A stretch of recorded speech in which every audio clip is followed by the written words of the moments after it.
Yəni məsələn indi biz o biri sonrakı çəkilişlərimizdə biz Quranın toplanması ilə bağlı, yəni birinci xəlifə Əbu Bəkirin tapşırığı ilə toplanan Quran barədə biz danışacağıq. Bu Həzrət Əli əleyhissalamın topladığı Qurandır ki, bunun xüsusi üstünlükləri var idi. Birinci üstünlüyü budur ki, Həzrət Əli əleyhissalamın topladığı Quran nüzul ardıcılığı ilə idi.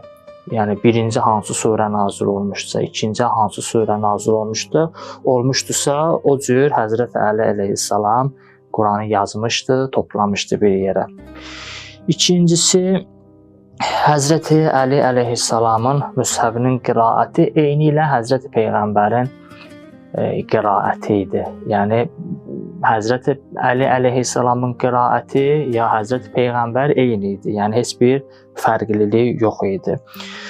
Və digər üstünlüyü budur ki,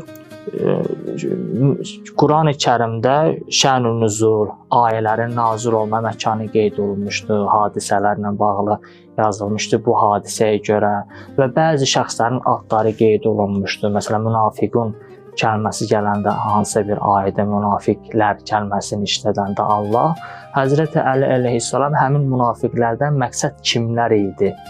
Onları bir-bir Həzrət Əli əleyhissalam ad qeyd eləmişdi Quran-ı Kərimdə. Və Quranın digər bir üstünlüyü də budur ki, Həzrət Əli əleyhissalam həmin topladığı Quranda ümumi tərəfləri açıqlamışdı.